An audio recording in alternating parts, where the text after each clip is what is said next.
Boa tarde a todos, né, agradeço aí a comissão organizadora.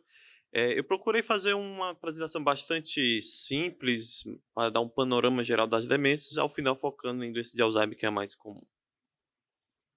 Né, então, antes um conceito básico, né, demências na realidade é uma via final de um declínio cognitivo, né, então quando o paciente ele traz uma queixa cognitiva ou familiar, você precisa identificar se isso é uma síndrome demencial ou um comprometimento cognitivo leve ou um declínio cognitivo subjetivo.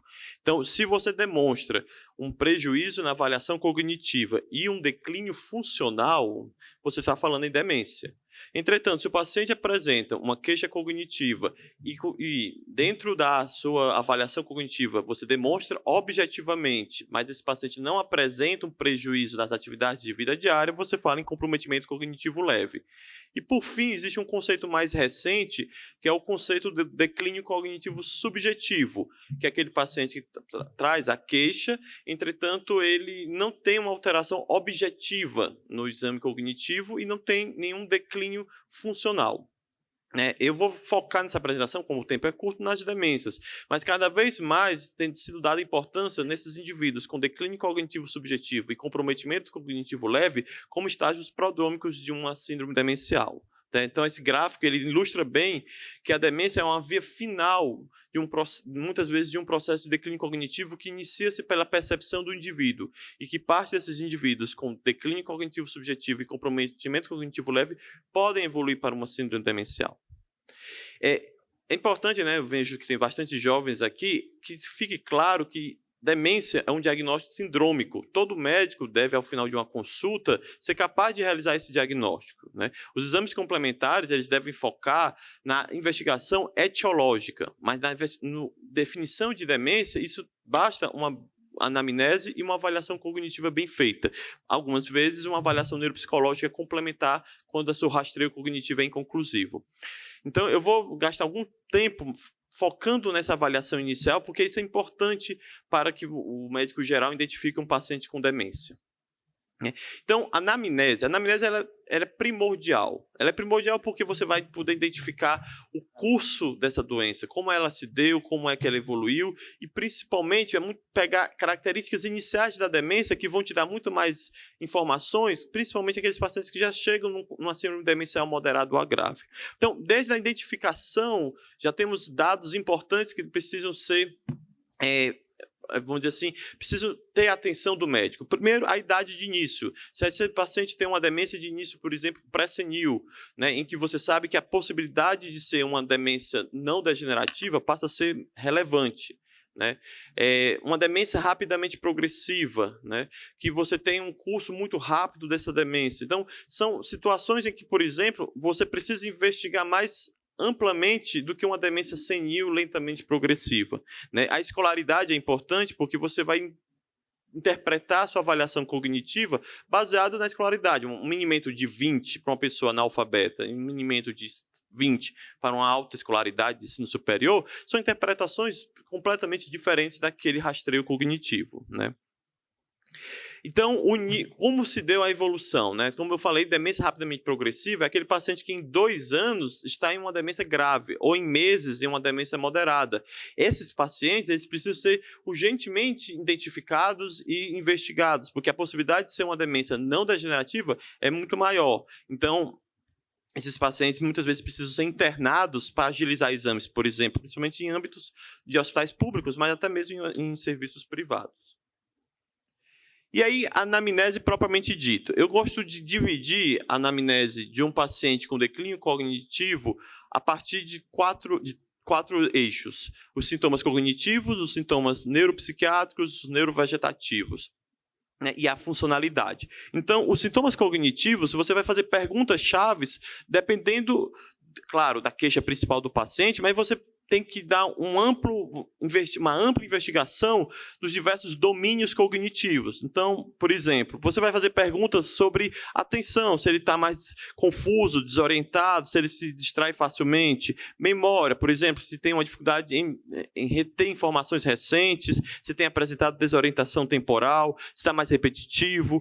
Linguagem, se tem dificuldade de lembrar nomes, de encontrar palavras, de compreender o que lhe é falado. Funções visoespaciais, está apresentando desorientação espacial, se ele está se perdendo quando sai de casa, e funções executivas, se ele está tendo dificuldade de se planejar, de se organizar. Então, é importante que o médico faça perguntas direcionadas para cada domínio cognitivo, porque às vezes a família traz uma queixa de memória, mas você descobre pela sua anamnese que esse paciente também está tendo queixas, por exemplo, na esfera da linguagem, né? Funcionalidade. A funcionalidade é primordial, porque você define a síndrome demencial a partir do declínio cognitivo que leva ao declínio funcional, a perda da autonomia e da independência para as atividades de vida diária, né? Eu sempre falo que você precisa entender como era o paciente antes, o que é que ele era capaz de realizar, quais eram as atividades de vida diária, o cotidiano dele, e o que é que ele deixou de realizar por conta de queixas cognitivas, né? Ou que, por exemplo, um paciente que é uma senhora que é dona de casa e tem dificuldade de preparar a refeição, antes ela preparava as refeições, ou uma paciente que trabalhava fora, tinha sua profissão e começou a se atrapalhar. Então, o que a pessoa fazia antes e deixou de fazer por conta do declínio cognitivo? Naturalmente, se as atividades instrumentais estiverem gravemente já prejudicadas, você precisa perguntar das atividades básicas de vida diária, como banho, se vestir, etc. Sintomas neuropsiquiátricos é fundamental que sejam questionados, porque os sintomas neuropsiquiátricos eles são muito presentes em doenças neurológicas, então alucinações visuais, em demência com de Lewy, alterações de comportamento na demência frontotemporal, mesmo na doença de Alzheimer, você tem muitas alterações de humor, então é muito importante que haja esse questionário dos sintomas neuropsiquiátricos. E os sintomas neurovegetativos, em especial aqui o sono, né, tanto queixas de sono que podem estar relacionadas à doença de base, como alterações do sono que podem prejudicar a cognição do paciente. E aí você vai para os testes de rastreio cognitivo, né? A Academia Brasileira de Neurologia propõe esses 3 testes de rastreio, né? O mini exame de estado mental, que é o mais comum, que tem a maior familiaridade dos médicos. O MoCA é um teste interessante para pacientes de escolaridade média a alta e que tem um comprometimento mais leve da cognição e que você queira avaliar melhor funções executivas. E a bateria breve de rastreio cognitivo, que é um teste de memória, que ele é muito interessante porque ele não sofre interferência da escolaridade. Então, ele é tanto interessante para pessoas de baixa escolaridade quanto para pessoas de alta escolaridade. Bem, então quais são os critérios de demência? Então, demência é aquela síndrome em que o paciente apresenta pelo menos 1 ou 2 sintomas cognitivos e comportamentais que levam a um comprometimento funcional que você não explica nem num delírio, nem se explica para um transtorno psiquiátrico maior. E que esse diagnóstico se dá por uma anamnese e por uma avaliação cognitiva.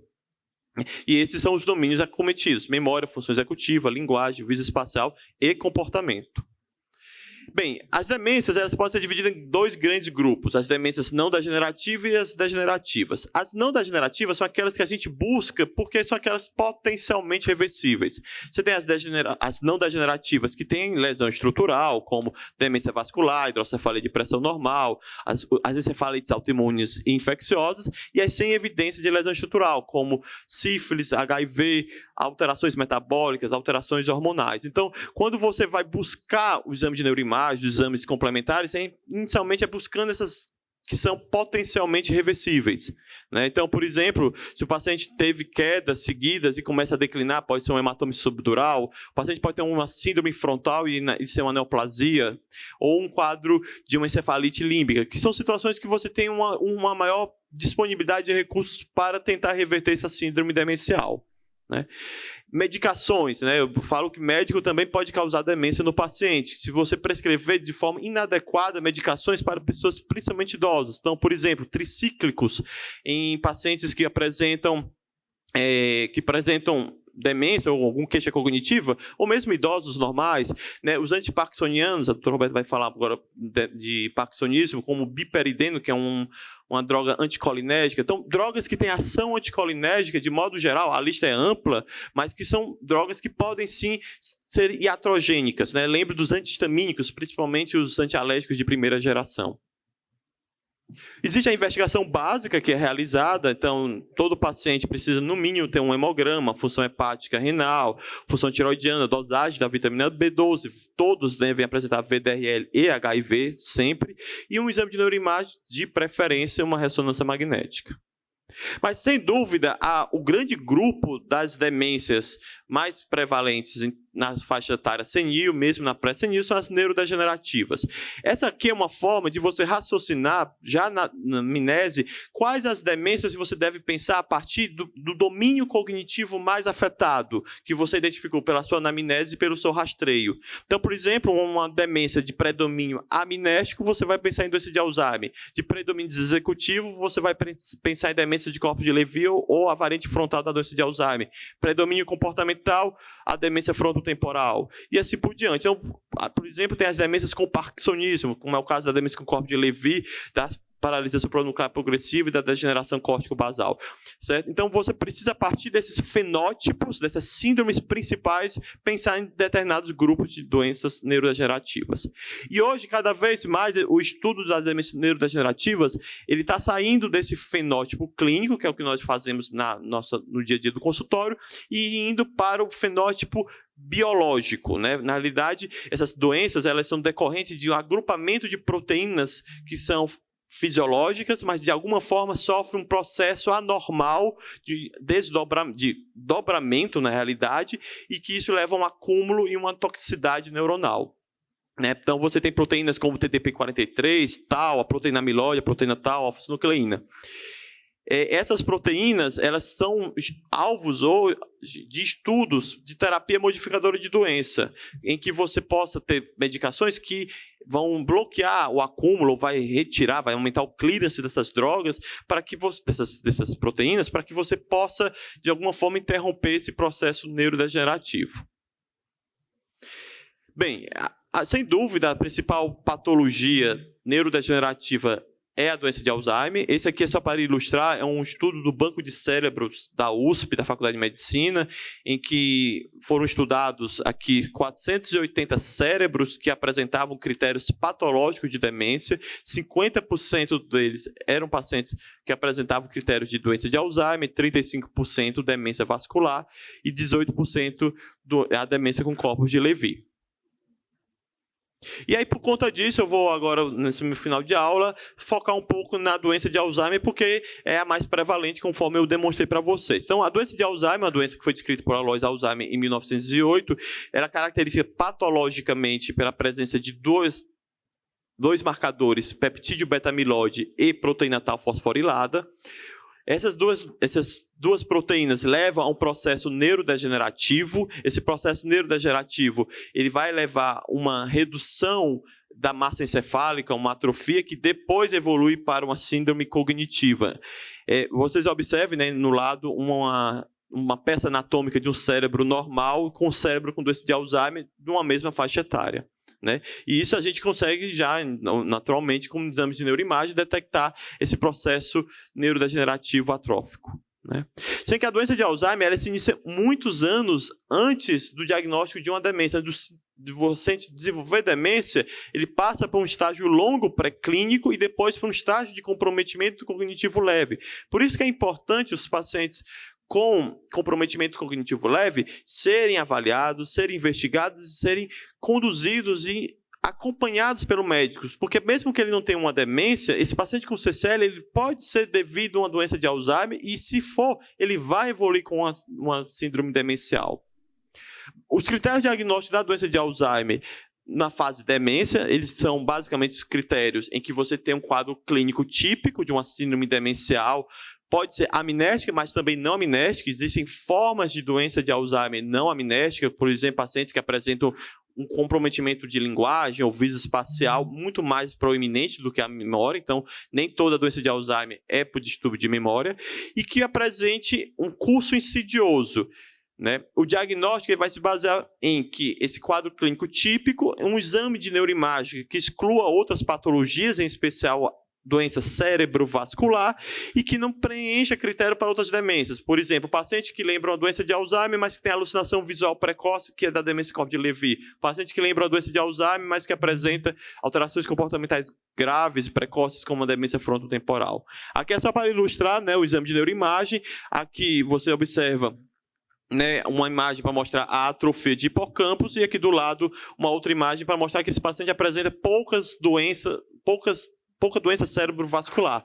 Então, predomina nesse paciente um processo degenerativo e não um processo cerebrovascular, então esse paciente ele preenche os critérios de doença de Alzheimer.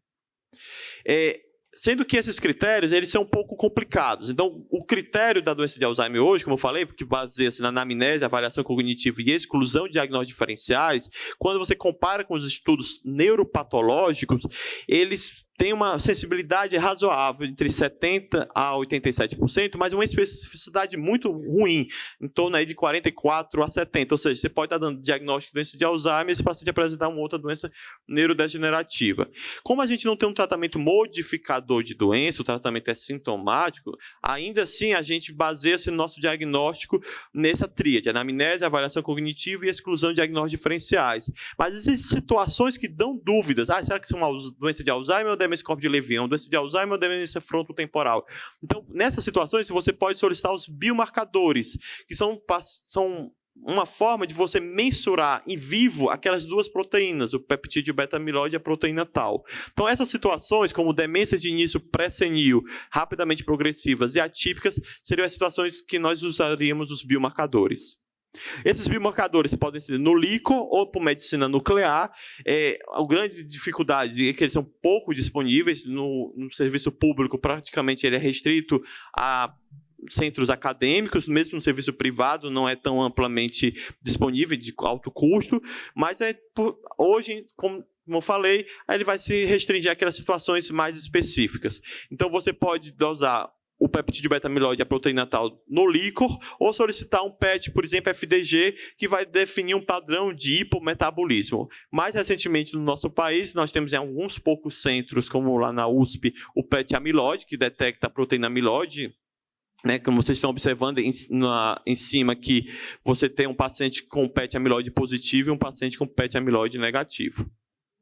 O tratamento, como eu citei, hoje ainda é um tratamento sintomático, né? Ele não é um tratamento modificador de doença, mas todo paciente deve ser tratado, né? Porque isso dá qualidade de vida, isso muda o curso sintomático da doença. Então, todos os pacientes, em todas as fases, de leve, moderada e grave, devem iniciar inibidores de acetilcolinesterase, donepezil, rivaroxaban e galantamina, que tem equivalência do ponto de vista terapêutico, e nos casos moderados a graves, você tem um antagonista de receptor glutamato, que é a memantina, né? Lembrando que o inibidor de acetilcolinesterase ele vai aumentar o input de acetilcolina, que é uma neurotransmissão em deficiência nesses pacientes com doença de Alzheimer. Isso traz benefício clínico, isso está bem comprovado, mas obviamente não vai reverter a evolução da doença, e cuidado com os efeitos colinérgicos colaterais, principalmente os gastrointestinais, vômitos, náuseas, cólicas, diarreia, que podem ser leves e transitórios, mas em alguns pacientes podem ser incapacitantes, e principalmente os efeitos cardiovasculares de bradicardia e síncope. Por fim, os sintomas neuropsiquiátricos são bastante comuns na doença de Alzheimer.